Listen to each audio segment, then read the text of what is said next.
Good morning and welcome to all. This is another in our series of press conferences, press briefings, aimed at keeping you abreast of what has been happening in this country as we continue to tackle COVID-19.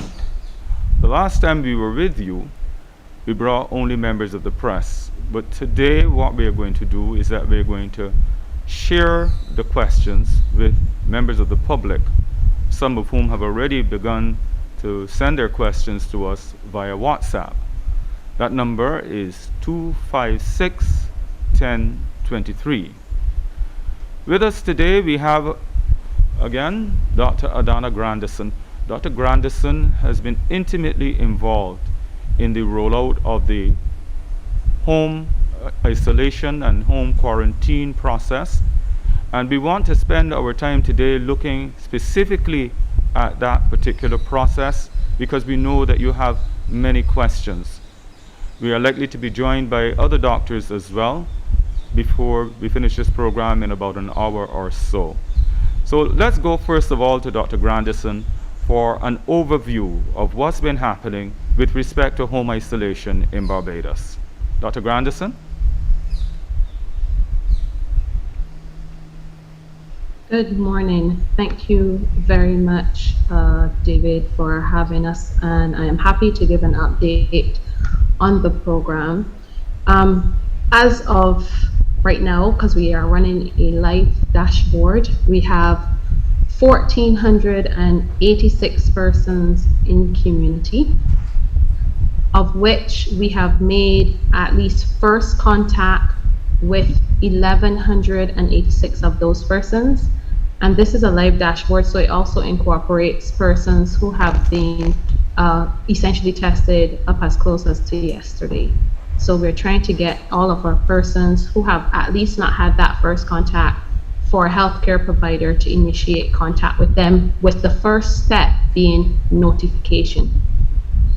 This process really starts from the point of swabbing, whether the person has presented to a polyclinic or to, for instance, the gymnasium, or even to a private healthcare provider or a mobile testing center.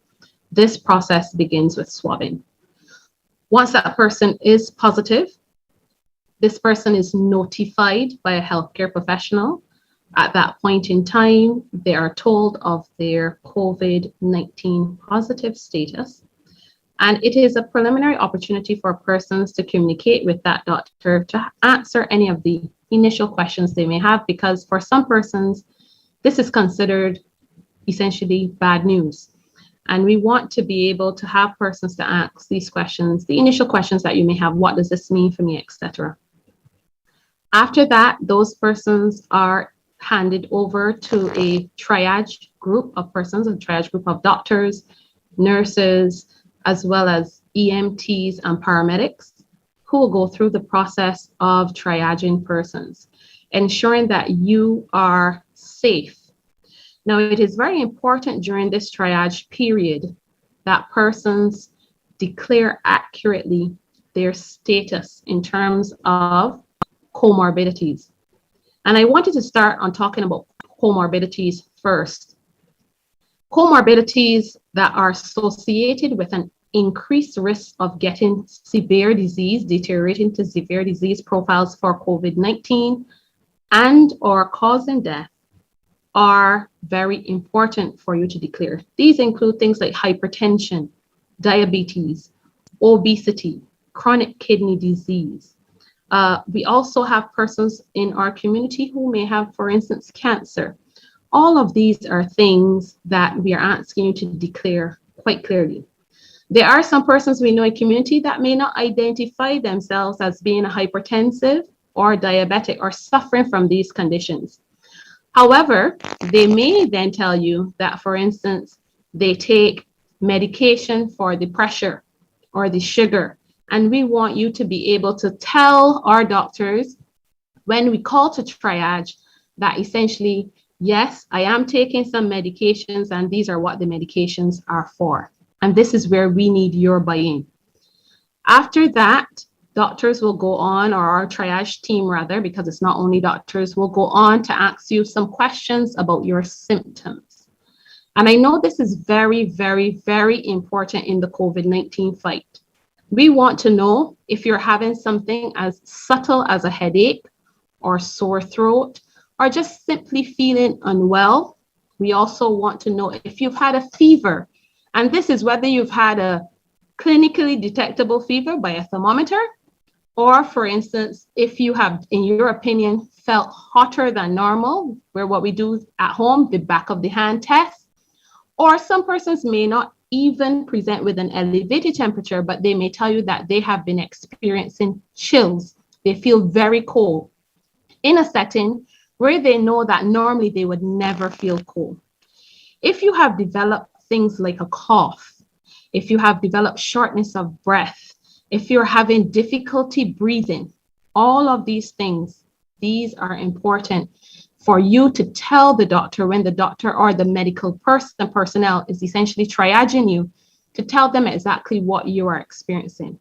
It is only at that point that we can safely and accurately triage you so that we can escalate or maintain your correct, appropriate modality of care. Now, I know there are some persons who are very concerned, very worried, probably about having to get transported to Harrison Point or Blackman Gullup. There's no need to fear for that, because these centers are fully equipped with the relevant and requisite monitoring and interventional materials, oxygen, etc., to get you the best care that you can get on the island. We want you to declare early so that we can move you early, intervene early, and treat you early. Now, I want to bring to your attention our stoplight system.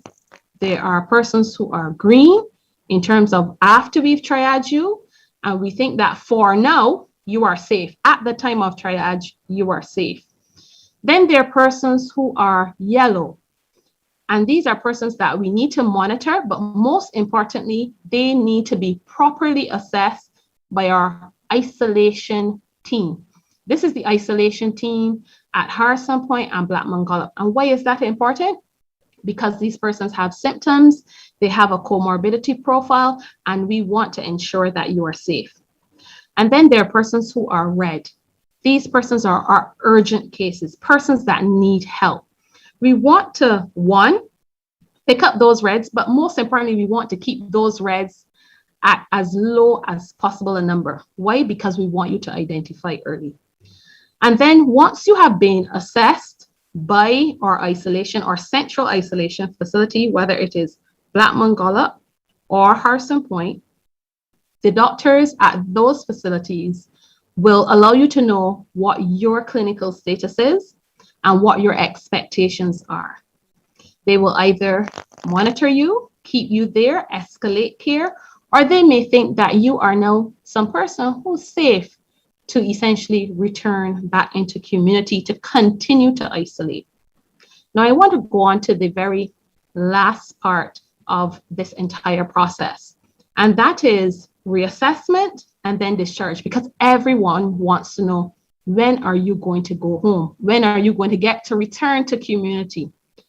Now, in terms of your review is dealt by our home isolation. If you are green, it's dealt by our home isolation doctors specifically. We have a team of doctors who are managed by Dr. Brian Charles, and these doctors will either contact you either via telemed or in some cases in person, depending upon the clinical assessment that is done. Now, a lot of persons think that because we have seen internationally, there is a magic number associated with discharge. Some persons think 14 days, some persons think 10 days or 13 days. This is not a magic number for people. This is essentially based solely upon clinical assessment. And the reason for this is we can have a person, which we hope that the majority of our persons would be, and we know that this is the case for COVID, where persons can present asymptomatically or pre-symptomatically, and then they may remain without any sort of symptoms for the entire duration of their clinical course. We also have some persons who may start off very good, no symptoms, and then within a few days, their status may deteriorate. We want to ensure that you remain safe. Safety is the priority of doctors in Barbados, working at the isolation centers and also working within the home isolation program. Should you de-escalate, should your care require escalation and your condition deteriorate, we want to be able to intervene. What does this mean? It means that your course of isolation may be extended. It's not because we want to continue to keep you with us, but we want to make sure that when we allow you to return home and you are free to move around essentially in community, that you are safely doing so. And this here has public health implications. We want to ensure that you're safe for yourself. We want to ensure that you are safe for your family in the household. And we will also want to ensure that you are safe for the wider community. Now, there are some persons who may not have symptoms, who may be in a densely populated home. They may have 3, 4, 5 persons in that home, and they're not able to isolate at home, even though they may have no symptoms, safely. We are also asking those persons to cooperate with our triage team and allow them to know if that is the situation within your household, so that we can keep your family members as safe as possible. If you also happen to have any family members who have not formally tested positive, but you are noticing that they are experiencing symptoms, we want you to let us know so that we can advise those persons where they should seek testing from, whether it's a testing group of persons coming out to them to get them tested, or if they need to present to the requisite polyclinics or testing centers to get their tests done in an orderly fashion. This is not business as usual here in Barbados. We, as everyone has been seeing, we have had many, many positive cases within the last few days.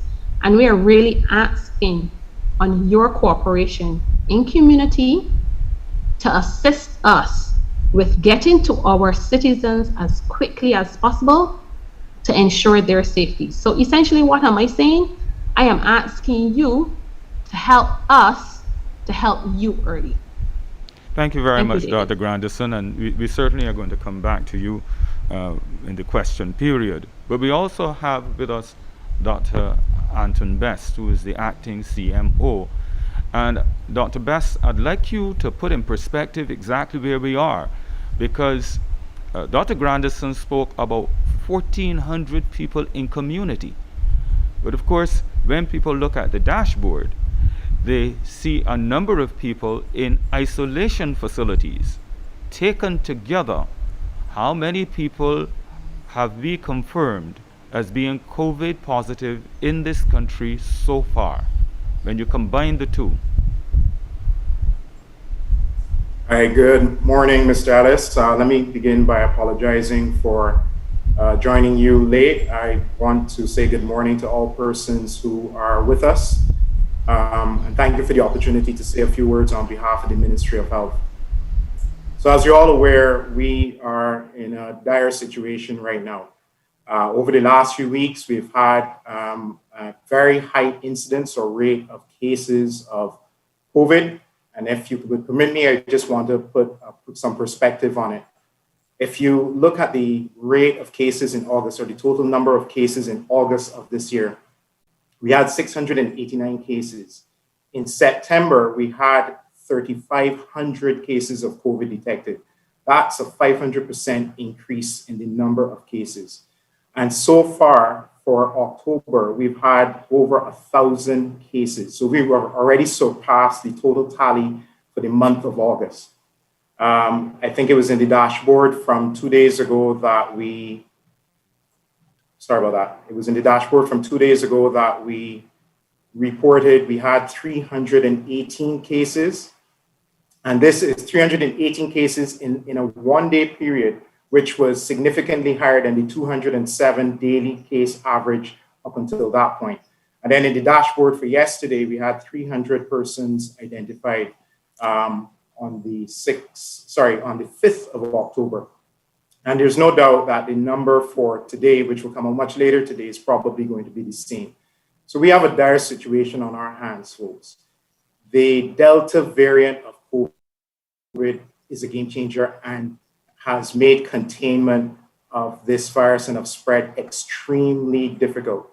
I want to thank Dr. Grandison for her presentation because she's made my work a whole lot easier. But one key theme that I want to reiterate that came out in her presentation is the understanding that is required of persons and the cooperation of persons as to what we're dealing with. This is 18 months into the pandemic. We're in the third wave.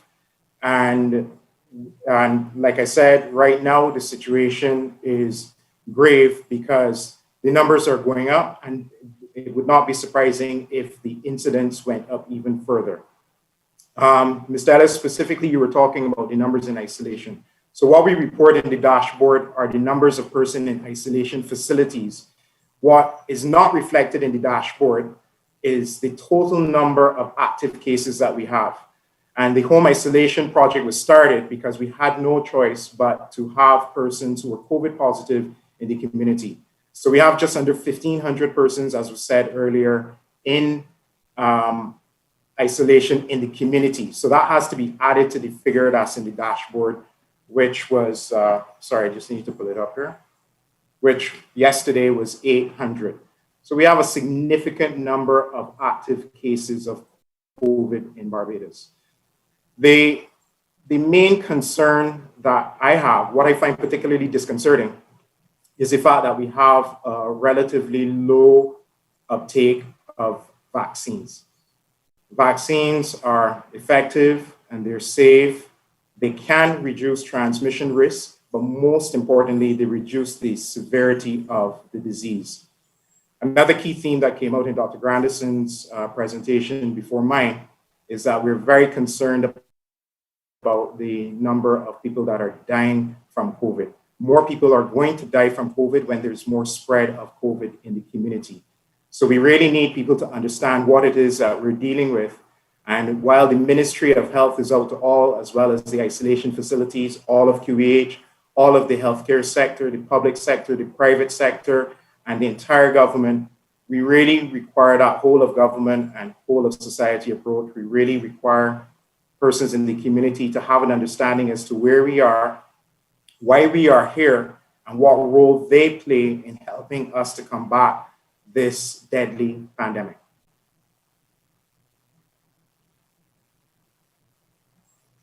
Back to you as well. I can say that one big concern which is being expressed by people who are dealing with this problem in Barbados is what some are describing as a high degree of indiscipline. We are seeing a lot of people who are having parties. They're trying to beat the system, go underground. Sometimes they are behaving as though it's business as usual. And it must be remembered that this is contributing to the problem that we are facing. It is a major issue now in the country, based on the figures which have been given to you this morning about the number of active cases in Barbados. And therefore, we really want to implore Barbadians to take this matter far more seriously. And a lot has to be done to curb the kind of excessive mixing that has been taking place in the country. You'd think that it's only going to hit the older people because they're the ones that are dying. But let me tell you, we are waiting for figures for today. And as I walked in here to speak to you this morning, one of the crew members said that a friend of his in his 30s has died from COVID. We will await more information from Harrison Point. But this isn't somebody who is said to be in their late 30s, early 40s. And therefore, young people are also at risk. Let's go to the media. I'm going to come to the media first, and after that, we're going to take some questions from members of the public. And one of the questions that you will have to answer, Dr. Adanna Grandison, is what is triaging? Because These terms sometimes confuse people. You medical people believe it's everyday knowledge, but it isn't. So let's come to the media first of all. Good morning. Good morning to you, Mr. Ellis, Wendy Burke, CBC News. Now, we were talking about the numbers that, Dr. Grandison was talking about the numbers in home isolation and the issue of triagen and your traffic colors, your red, your green, your yellow. In terms of, since this process has started, can you tell me what the incidence has been of individuals in home isolation having to be carried to one of the other external centers because their level shifted from the green to the red? Thank you very, very much for that question. That is a very important question that I'm sure a lot of persons would want to know. So essentially, of those persons that we have identified up until this date, we've had to send essentially 100, and we have completed, I should say, transport of 122 of those persons. However, there are a further approximately 122 persons, if I'm looking at my dashboard, who are in the process of being collected. Those are persons who are red or persons who are yellow at this point in time and are actively going into facility. We also had, at the point in time after making that first contact, we've had identified 37 persons by the time we got to first contact who had already been transported. So they were, at the point of first contact, we understood that they were already within an isolation facility. So we have quite a number of persons who have already been transported to that facility to be formally assessed. They're either kept within that facility because the health provider team down there has identified these persons as being very severe and they require closer monitoring. And we are now looking towards some of those persons who were down at that facility based upon, again, because it's all based upon a clinical assessment, some of those persons coming back out into the community to continue their isolation process. Second question to you, if I'm permitted. Right. Now, you spoke to Dr. Charles and the other doctors doing perhaps maybe some tele-checks. Now, if individuals refuse to give their comorbidity status, etc., what's the next best solution outside of the telemedicine check to ensure that they don't slip from that green into that red and unfortunately maybe pass away at home? Right, so remember, it's not only a telemedicine consultation. There are some persons, and doctors have various reasons for going out and physically checking persons. It may be a declaration of symptoms, or in speaking to that person's, because history taking and communicating with patients is not something that we have recently started since the COVID pandemic. This is part of what we do every single day. And there are going to be some persons that as you communicate with them, you get a sense that they're not communicating as accurately as they should. Not to mention, you may hear 3 or 4 voices in the background at home shouting or screaming. So you know that the situation, as they're probably trying to paint that situation, is not as accurate as it really is. If we have any questions about it, those are the persons that we do a further assessment on. So it's really a judgment based upon and that's why I keep saying it's a clinical assessment. It's not really simply a hardcore, if you tick a box and you go down, then yes, you automatically end up in telemed, under the telemed group of persons. But it's really based upon that clinical assessment, because our duty really is to keep you safe. There are some persons who, as I said earlier, who may not have any symptoms, but their social situation is such that if, for instance, let's give an example, if we have a single mother at a home, she is positive, but she has, let's say, 6 children. Are we going to keep that mom at home with the 6 children, or are we going to, as she needs care, or are we going to escalate mommy to an in-house facility or central facility so that she can get care. Now, a number of things need to happen. We also need to know the status of the children, but certainly if mommy needs care, we need to escalate her care. But we also need to be able to provide for mommy and the rest of her household. So we want to ensure that every single step of the way, everybody is safe. Not simply possibly that positive person, but everybody in that household. You know that part of my responsibility is to get feedback from the public and to identify their concerns.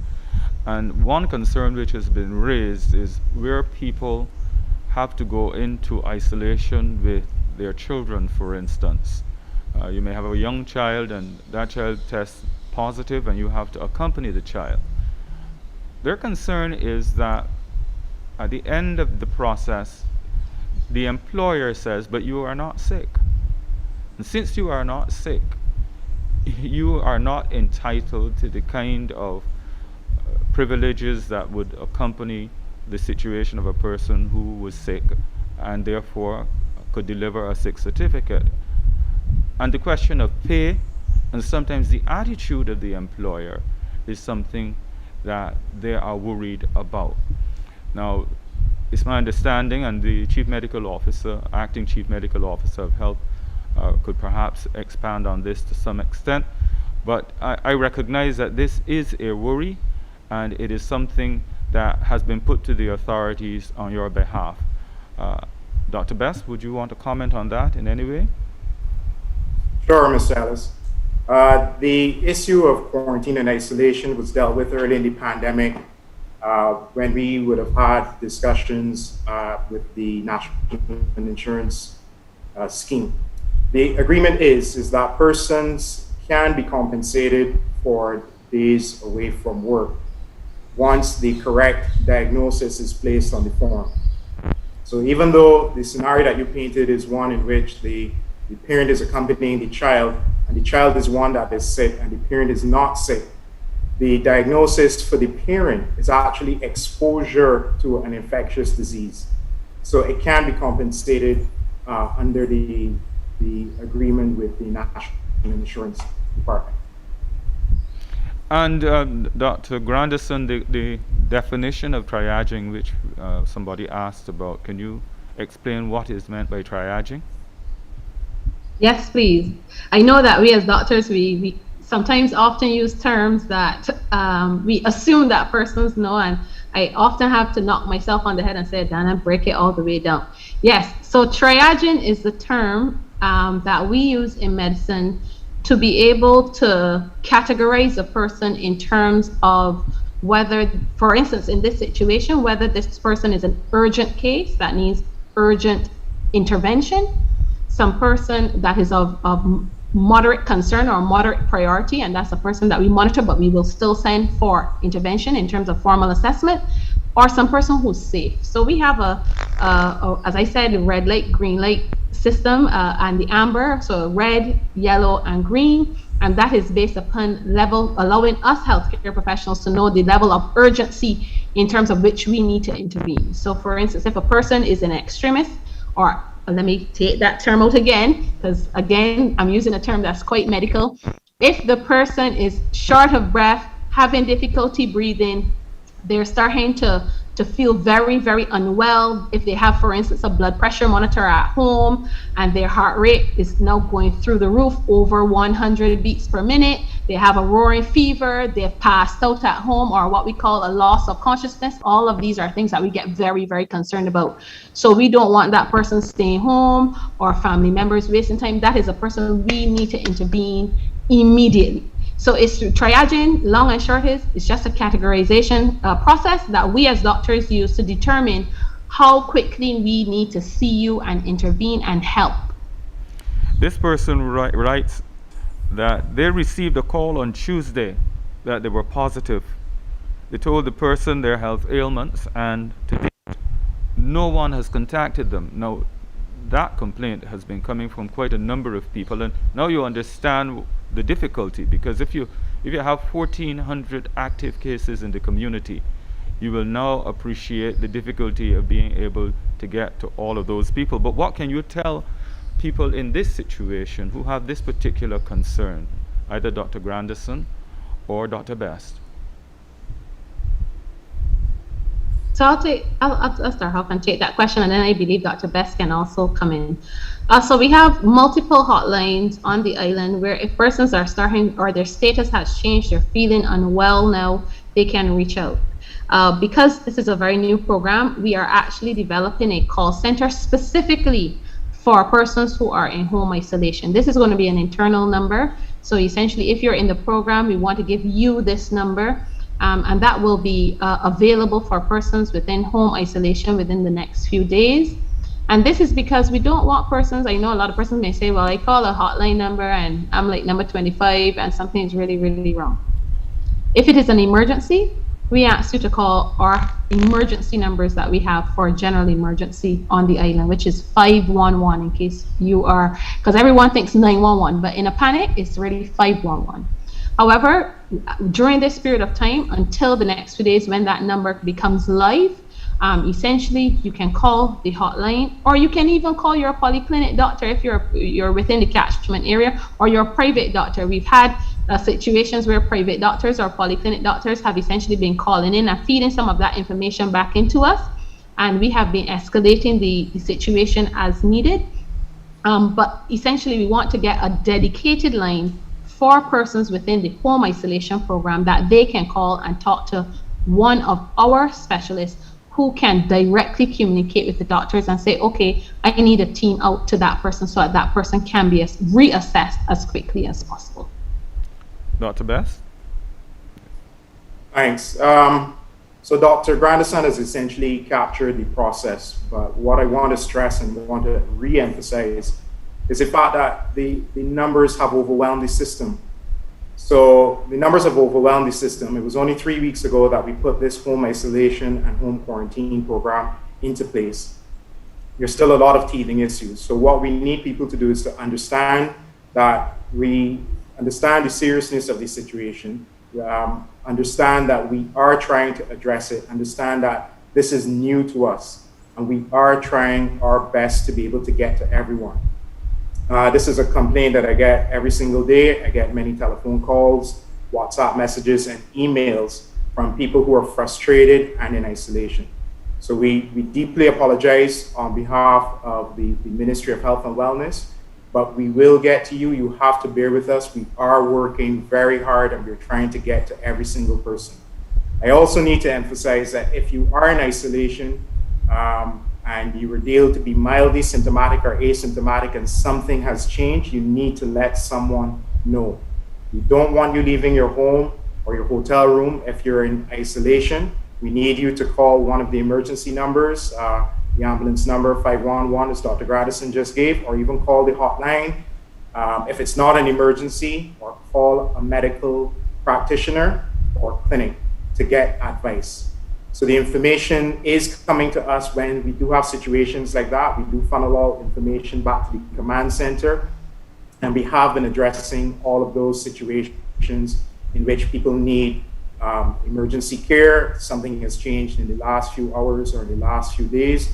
We are trying to address all of those situations in those cases. We'll take a question from the media. Good morning, Carol Toppin from Starcom Network News.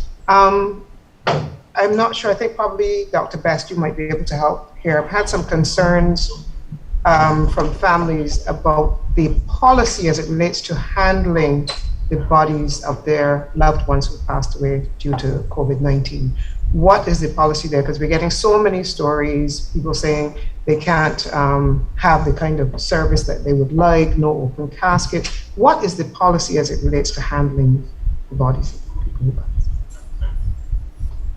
So the policy in terms of handling persons who have died from COVID, what we recommend from the Ministry of Health and Wellness is that the same infection prevention and control measures apply to the person who has died from COVID for the death care workers. So COVID, you're still infectious when you're dead, and we want to protect the death care workers. So the standard procedures of infection prevention and control, wearing PPE, apply. What also applies to the management of a dead body is that autopsies are not done if the person has definitely died from COVID. The reason why autopsy is not done is because you may do something called aerosol generation, where you get the COVID-19 particles or virus particles in the air, and then that puts the death care workers at risk. So that's the most important thing that persons should appreciate. It's interesting, you directed the question to me, but Dr. Grandison is actually working on this particular area with the coroner's office, where she, in a different capacity, goes to the homes of persons who have died, suspected cases of COVID, or to the funeral homes to do a swab, because it is important for us to know how this person died. We can do a rapid test on a dead body, and we can do the standard PCR test for COVID-19 on a dead body. Dr. Grandison, I don't know if you want to add to anything that I've said. Yes, I think you actually summed it up quite beautifully. For those persons who have died at home and we are not sure of their status, and we are concerned that this person may be COVID positive, because it has implications for not only the person that has died in terms of knowing the public health information, but certainly it has an implication for the persons who are living within that home and how we help them afterwards. So as Dr. Best would have stated, we do swab those persons, whether it is on site in very few cases or when that body is transported to the funeral home. And those cases are actually expedited through the public health lab, so that we are fully aware of what additional measures need to be taken.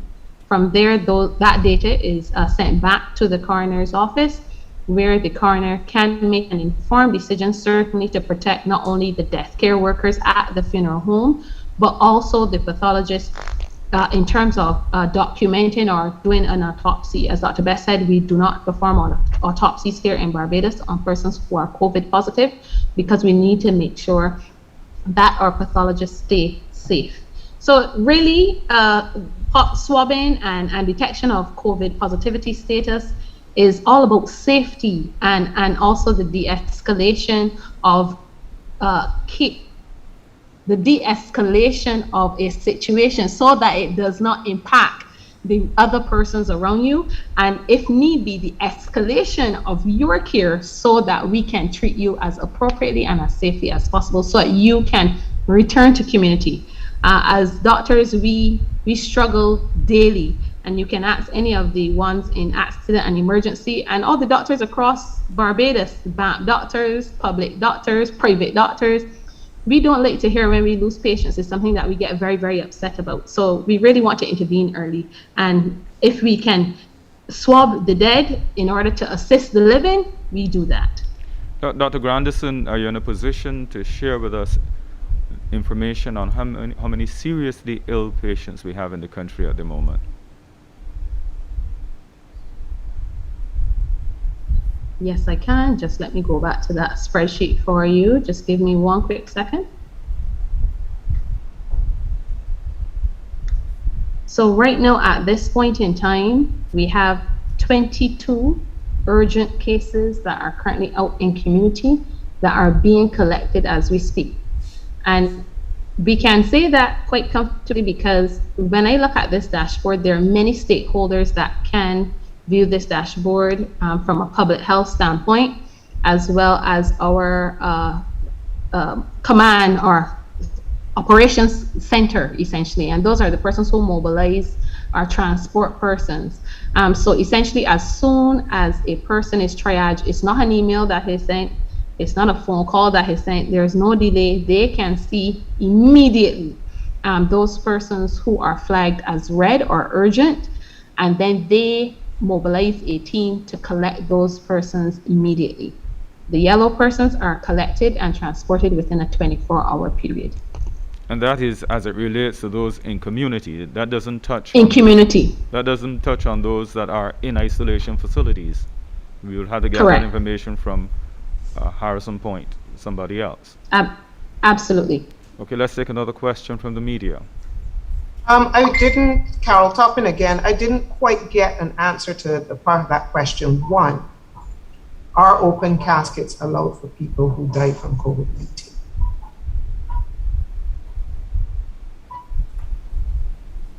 Dr. Grandison, do you know? No, so generally, as Dr. Best would have stated, the public health measures for infectious diseases is observed. So we try to ensure that even at the point of burial, that an open casket is not allowed, because then you have persons who are there in the space with their body who can potentially become infected, and we don't want that. So essentially, we try to expedite those cases to get them buried as quickly and as safely as possible. But we do understand that family members do need closure, and so we try to accommodate as much as possible, but certainly not an open casket, because we cannot expose our death care workers, and we do not want to expose family members. Thank you. So as a matter of policy, finally, is there a period by which you recommend the passing of that individual and when they should be buried? Yes, please. What's that timeline?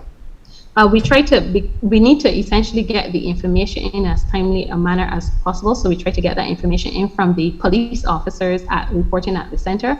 They usually tend to report in quite a timely fashion.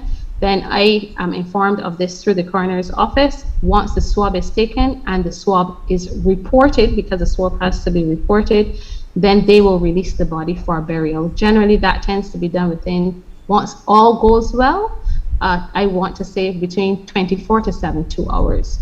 That's what we aim to do.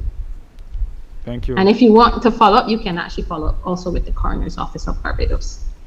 Let's take another question from the media.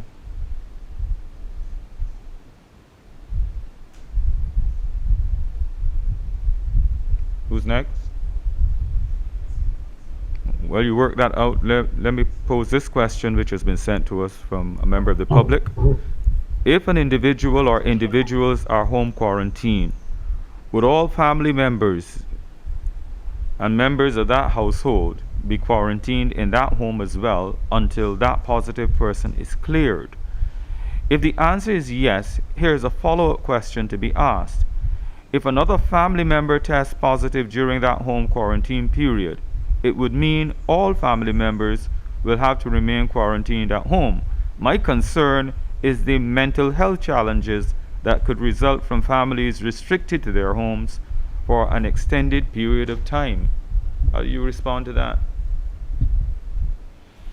Right. So Mr. Ellis asked a great question. So let us not confuse quarantine and isolation. They seem similar, but quarantine is going to apply to those persons who are exposed, potentially exposed to the disease. Isolation is going to apply to the persons who are actually COVID cases. So they have a positive COVID-19 test. But what is similar between quarantine and isolation is that when somebody is quarantining in their home or isolating in their home, we apply the rule to the entire household and not just to the individual. So you have a situation in which somebody is in quarantine and they're in home, the entire household has to be in quarantine as well.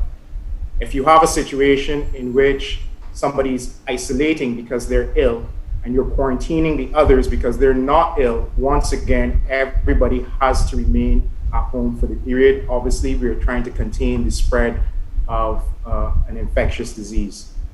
The latter part of the question was a tougher part of the question, is dealing with the mental health of persons who are at home for such a long period. We are highly cognizant that this is a potential outcome. We would not want mental ill health to happen because of that. And that is why for the persons who are isolated, we do try to get them into a facility. But in the situation that we're faced with now, where the isolation facilities are full and we have no choice but to resort to home isolation, there's nothing that we can do about that in terms of placement of those persons. If you have a situation in which you have a mental health emergency, you have people being stressed and people being agitated, you have to let us know, because we can intervene. We try to intervene preemptively by involving the Ministry of People Empowerment and Elder Affairs in terms of provision of social assessment, social help. So if persons, can't get to obviously they can't get to the grocery, they can't get somebody to assist them with buying food items, we can come to you. And the Operation Command Center is geared towards that. So we're preemptively looking for that. However, dealing with the psychological aspect, we are still going to help with that if there's any indication that there's something happening that we need to pay close attention to.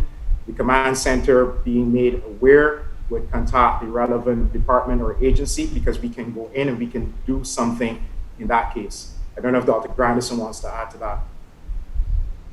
I also want to add that we have, as part of our team of triagers, we actually have a psychiatrist as part of our team. And she is quite willing via telemed that if there are some persons at the point of triaging, if they're having any concerns, that they can actually state that they would like to have a psychological follow-up, essentially, because we know that person's mental health is very important here in Barbados.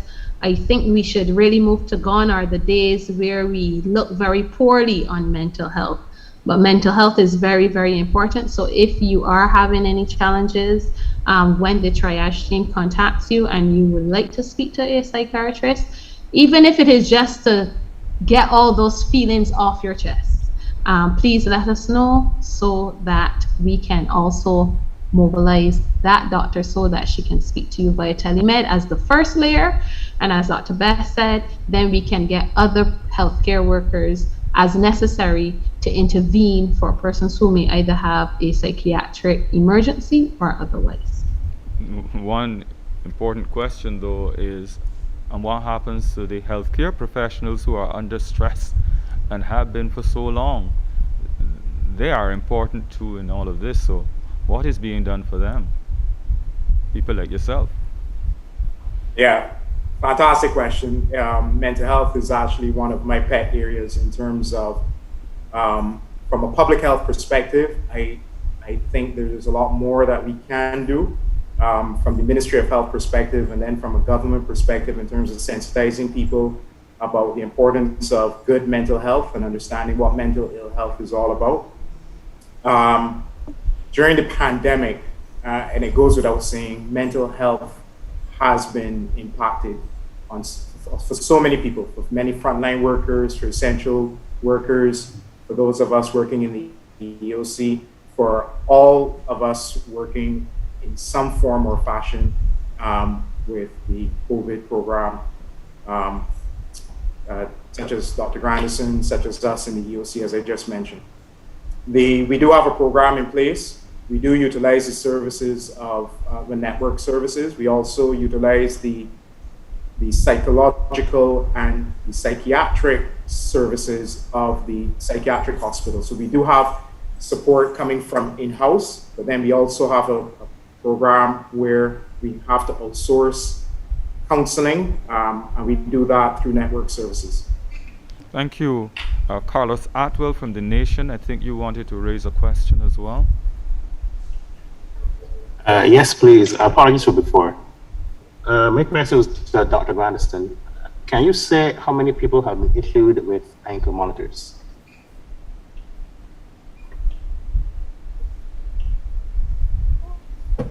Hoping you can hear me this time. Yes, looking at the spreadsheets. I always have to look at the spreadsheets to get this information.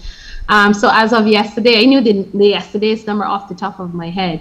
As of yesterday, we had 17 persons who had actually been fitted with ankle bracelets. And these are persons who, believe it or not, are green, persons who we consider low priority persons, because we know that a person who is low priority, who's most likely not having any symptoms, is the head person who will say, well, I don't feel any way, I don't have any symptoms, I may not even have COVID, and may attempt to walk around in community, may attempt to leave home. From what I'm seeing coming in on the dashboard, currently we have 27. We have teams out in community right now actually placing those bracelets, and so I believe by the end of today, those bracelet numbers will actually go up. But yes, we ask that you essentially see favorably. It's really not an intrusion of your privacy, but we want to ensure that your community members are safe. We've had situations where persons essentially have thought, well, I don't have any symptoms, there's no way I could have COVID. And we've seen this here internationally, where persons who have COVID diagnoses and are asymptomatic sometimes can, whether vaccinated or not, can spread the virus to other persons. So we want to keep our community safe. And I can't help but say over and over, safety is the number one game. And that is how we are able to stem the tide as it relates to the escalation and dramatic increase in cases. We need to go back to the basics, the hand washing, the mask wearing, and might I add, if you are in a home with some person who is even quarantined as a primary contact, we want to encourage you within the home to wear your mask. If you're in a home with a person who is in isolation and that person should be confined to their room, please wear a mask. Delta is extremely contagious. Why is it contagious? Generally speaking, if we could break it down to very easy terms, and I hope I'm not really going off track too much, but I want to break this down to you. The spike protein that was on the wild type of COVID, I want you to see it as a stiff arm, an arm that didn't have an elbow, no wrist. So essentially, if it lines up with the ACE2 receptor and it binds, okay, then the virus can enter, because the spike protein is that key to open the door to get into your cell. Delta, however, because of the actual configuration of the spike protein, the mutation in the spike protein that has occurred, it now has an elbow and it also now has a wrist. So it's flexible. So if it pushed directly in front of it and it doesn't get anything, it could flick left or right essentially to see if it sees an ACE2 receptor anywhere close by. So the chances of it binding increase, which means if it is within your space and you inhale this virus, or it, for instance, gets into contact with the eyes, which certainly is also a lot of persons generally don't get too concerned with the eyes. We always remember the nose and the mouth, but remember the eyes can be a potential exposure point. Then it is a lot easier for you to get infected. So what does that mean? We need to wear our masks and we need to wear them properly. So yes, we are having those persons who essentially are well and have no symptoms out in community. We are getting them fitted with those ankle bracelets first. Any follow-up question from you, Mr. Atwell? Yes, please. I just want to find out what I should do this first. Just want to find out the same ankle monitors. How are they monitored? As in, what program is being used so you know what happens with the people wearing them? And have there been any problems so far? So far, we've not had any problems. The monitoring actually occurs every single minute. We're collecting information on the movement of that person. And purposely so, we want to know if that person is in breach of isolation. And this is really an opportunity for you to follow the actual protocols that have been implemented on the island to ensure that your community and your loved ones are safe. So in short, they're monitored every single minute. There's a minute correspondence that's sent out. Okay, we have told persons that we ask them not to tamper with the bracelet. I can tell you from actually seeing these bracelets myself, it is extremely difficult to get these bracelets off, or if you tamper with them, it will send off a trigger to the monitoring facility, allowing persons to know you are tampering with the bracelet. You can shower with the bracelet, you can sleep with the bracelet. The bracelet is charged every 24 hours. And all of that communication is communicated back to the monitoring facility, allowing us to know if that bracelet, for instance, if you don't charge it every 24 hours, it will send you a message initially to let you know you need to charge your bracelet. However, if you ignore that message, then the monitoring facility themselves will call you and tell you you need to charge your bracelet. So we're giving you essentially two opportunities to intervene and charge your bracelet. If you do not charge your bracelet, because everyone is issued with a charger, we then get very, very concerned that you don't want to charge your monitor. And again, it will continue to notify us and allow us to know that that intervention has not been performed. This question is about home isolation. The person says, I have been told to home isolate, and this has been 5 days. I'm asthmatic and I don't have any symptoms and I'm feeling good. What is the next step for my status and where do I go from here? In addition, they say, I have not been contacted since the call from the contact tracer. As you can see, it has been over 48 hours. What's your response to that concern? Now, as Dr. Best stated, we do have, and I said first contact. Right now in our community, we have approximately just over 700 persons who have had that first contact, but they're now also waiting to be formally triaged, and that's the first line of triage point. So we want to ensure to get those persons triaged as quickly as possible. We have doctors and EMTs and nurses right on the lines as we speak that are currently taking that backlog off and essentially trying to ensure that persons are triaged as quickly as possible. And this is the reality of the rapid increase in cases that we've had. So I do apologize to that person who has not been triaged as yet, but we will be getting to you shortly. I don't know if Dr. Best probably wants to give some additional comment. Not at this point. I wonder to what extent does this move to home isolation impact on people who are coming into Barbados? Has that necessitated any change in how we deal with the visitor?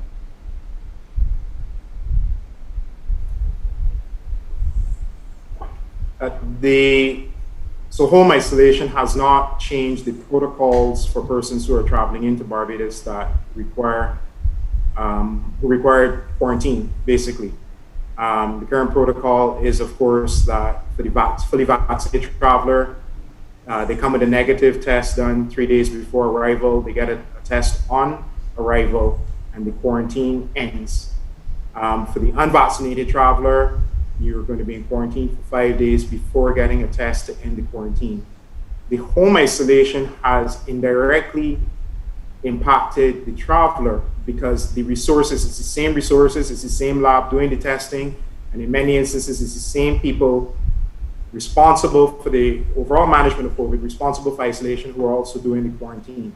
So what unfortunately has happened is that there's a backlog at the lab, no more than 48 hours, I might add.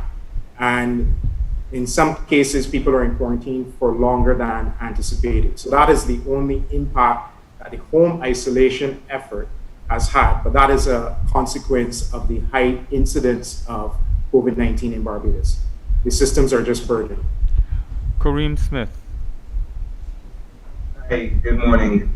My question is for Dr. Grandison. What are the penalties for persons found in breach of the terms and conditions of their home isolation regime? I can tell you what they are, but I think that that's more a public health question to Dr. Best. So I think that Dr. Best really should be the correct person to answer that question for you. So as articulated in law, you can face a fine up to $50,000, and I believe there's a prison term of up to 6 months, but I speak subject to correction with regards to the prison part of it. It is articulated in our home isolation and home quarantine guidelines, and this is guidelines for the persons who are in home quarantine and in home isolation. So Dr. Grandison, I don't know if you want to clarify anything that I've just said. Dr. Bessie is correct about the monetary fine. However, I think recently it has been amended to increase to 1 year. So just so that you're aware, we don't want any person spending unnecessary money that they do not have. So we want to encourage you, please do not violate the home isolation measures. And certainly, we know that a lot of you enjoy the comfort of your home, and we would not want for you to be brought before the law courts to face imprisonment of up to 1 year. So essentially, I'm just asking you to try to remain safe, stay at home, and follow the protocols. Any follow-up, Mr. Smith? I have another question for Dr. Best, and that is, to what extent has the current surge in cases affected the ability of our healthcare professionals to tend to critically ill patients on a regular basis. The reason I'm asking is because we have been getting a number of calls. We haven't really been able to get balance to these stories from our healthcare professionals because they're busy. But persons are saying that they have relatives who may have contacted them on the phone in the morning time, saying that their condition has started to deteriorate and they have been unable to get anything. And there's one case in particular where a relative had died, and the reason I was given was just we simply didn't know that he had gotten so bad. So how often are critically ill persons in primary and secondary isolation being monitored, and to what extent does this current situation affect their ability to receive the necessary care? So Kareem, I thought your initial question was about the impact of COVID on non-COVID health-related problems, but specifically you're asking about the impact within the COVID isolation facilities? Yes. So there definitely has been an impact on the COVID isolation facilities. That's a question that's a lot easier to answer. The challenge is that you have the same resources that were managing the cases back in August. You have the same resources managing significantly more cases. And whereas in the past we had 2 isolation facilities, we're now at 8 isolation facilities to manage persons, and the resources are stretched. So even in a situation where we need more doctors to manage, there's simply no more doctors out there who are available or who are willing to come forward and work in the isolation facilities. So unfortunately, the level of care that we're accustomed to is going to be impaired. So then is it reasonable to suggest, again, I'm getting calls from persons who on a day-to-day basis are grieving or are extremely concerned about the health of their relative. Is it then reasonable to say that the likelihood of a person succumbing to COVID-19 now because of the it's much higher than August, July, June? Sorry, Kareem, you broke up a bit just now, so I didn't hear the last part of the question.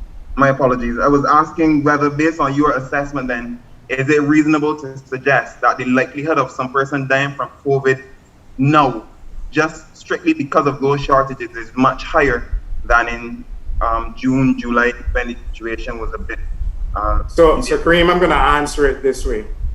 If we have more cases of COVID straining the system with the same level of resources, we're getting to a situation in Barbados where we've maximized resources from the Ministry of Health, the QH, and from government. We cannot do any more. We're getting to that situation, and that is why I use the term dire. We are in a dire situation. Okay? So how I prefer to answer that question is, when you have a situation like that and it continues to get worse, it will mean that the level of care that we would like to provide is going to go down. It will mean that in some cases, some persons who are sicker will unfortunately die. So the potential is there. This person is asking whether, in the case of persons returning from travel abroad, are they allowed to quarantine at home whilst awaiting test results?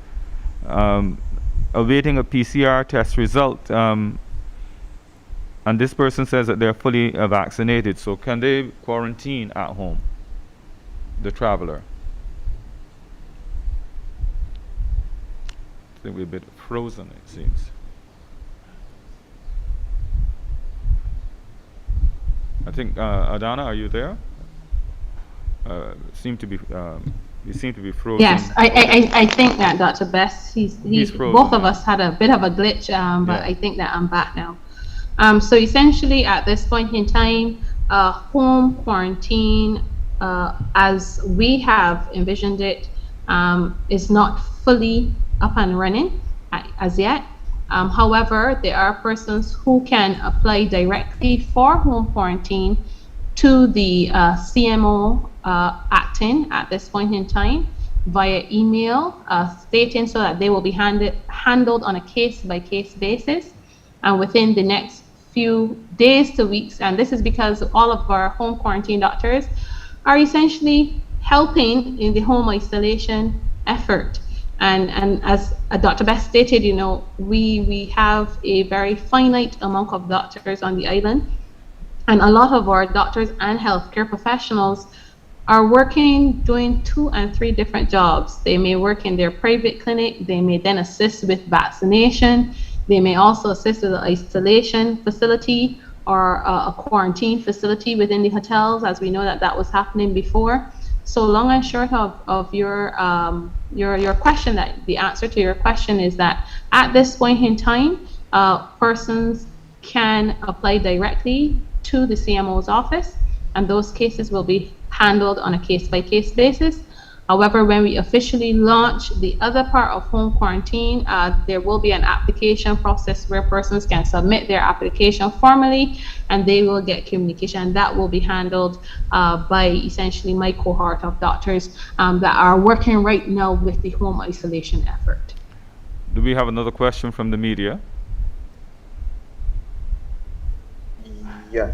Yes. Good morning. This is Carl Sowell here again. I want to go back to the body issue. Some people are saying they're having issues collecting their loved ones' bodies from the funeral homes. Can you speak about that?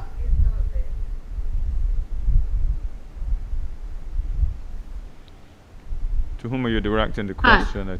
I suppose Dr. Grandison?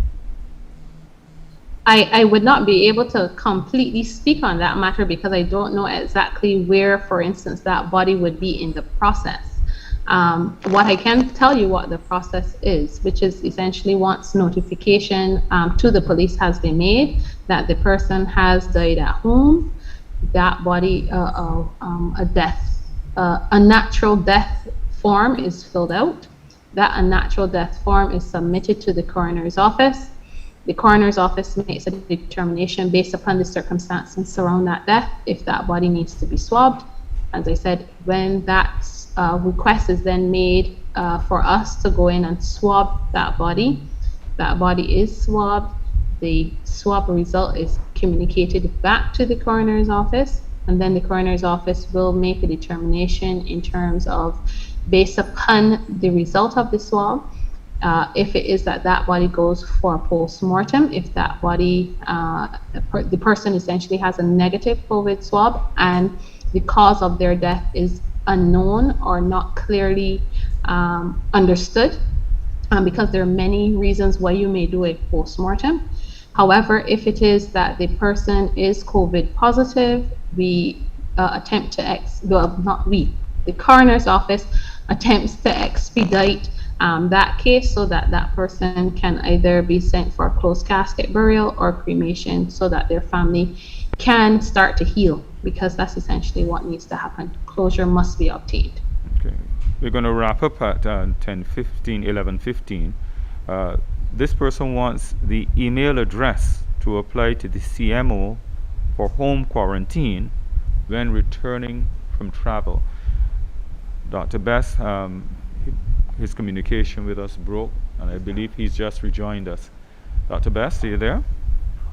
Yes. Hi, Mr. Ellis. Sorry about that. Yes. What's the email address to apply to the CMO for home quarantine if a person is coming back or coming to Barbados from traveling?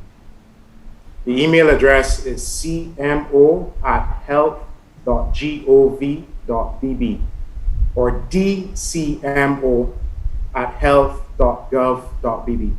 I suppose you should repeat it because it's quick. Sure. cmo@health.gov.bb. The second email address, the alternative, is dcmo@health.gov.bb. And if you go onto the Barbados Travel Protocols online, you will find the numbers that you can call and the email addresses as well. At this stage, Dr. Best, I'd like you to summarize basically where Barbados is right now for those people who might have joined us late. Thanks a lot again, Ms. Ellis. The situation that we are seeing right now is a grave situation where the rate of cases of COVID is extremely high and it's getting even higher. So 2 days ago, we would have reported that we had 318 new cases. I believe that was on the 4th. And then yesterday, we had 300 new cases. These rates are rates that we're not accustomed to. It therefore means we have more active cases than ever before, and it therefore means that our isolation facilities are overwhelmed. And this is why the Ministry of Health and the government of Barbados would have started a home isolation program 3 weeks ago. And Dr. Grandison would have been talking about the program on the media a few times. What we need for people to do, Mr. Ellis, is to understand the seriousness of this pandemic. This pandemic is a deadly pandemic. Our priority is to save lives. We are going to save lives if we can detect people. So if you are exposed to somebody who may have had COVID or somebody who definitely has COVID, we need you to come forward and get tested. If you're diagnosed with COVID, we need you to isolate. If it's home isolation, we need you to adhere to all of the protocols and guidelines and the laws in terms of staying home and isolating. Isolation is to your advantage, but it's also to the advantage of the community and for the public health, because it limits your interaction and your ability to spread COVID-19 to others. And obviously, if you are vulnerable, if you have a comorbidity, if you're unvaccinated, the chances of you having moderate or severe disease is significantly higher. So therefore, we will triage you. Dr. Grandison would have gone through that process. The ones that are red are flagged and sent to Harrison's Point. The ones that are yellow are assessed, whether at the Blackman and Golub School or at the Harrison's Point facility. And a determination is made, do we need this person in isolation so we can monitor them for their benefit to make sure that that they get the best possible care and that they do not die. But let us also talk about prevention. So there are two main things that I want to leave with you about prevention. And the first is vaccinations. Vaccines are safe and effective. Vaccines will reduce transmission, yes, but more importantly, it will reduce the severity of disease. Right now, we're seeing just about 40% of the total population being vaccinated. More people are coming forward and getting vaccinated, even people who were hesitant and skeptical before. And we are encouraging that, and we want to continue to encourage that. But for us to get through this pandemic, we need more people to be vaccinated against COVID-19. Okay? And the other thing is we need people to understand the other non-pharmaceutical interventions that are stipulated and that are recommended. So we don't want people liming, partying. We don't want people breaking the law. We need to limit interactions of people so we can contain the spread as best as possible. There are protocols out there for that reason. We understand that a lot of people are breaking those protocols. It is hurting all of us. More people are dying from COVID-19 because we are not limiting the spread as best as we could. So while we are out to all, from the Ministry of Health and the QH perspective, we need the cooperation, we need the assistance of the public of Barbados in this endeavor. Very much, Dr. Anton Best. And thanks also to Dr. Adanna Grandison, the members of the media, and the members of the public who've raised their questions. All I can say to you is that many people in this country said no to a lockdown. And you didn't get a lockdown. But what is happening here has the potential to undermine this country's development and its growth. And it is up to each and every one of us to recognize the severity of the situation that confronts us today. The doctors have given you the picture. It is now up to each and every one of us to go back into our communities, into our homes, and do the right thing. Follow the protocols, and if you can be vaccinated, then do so. I'm David Ellis. Do have a good day.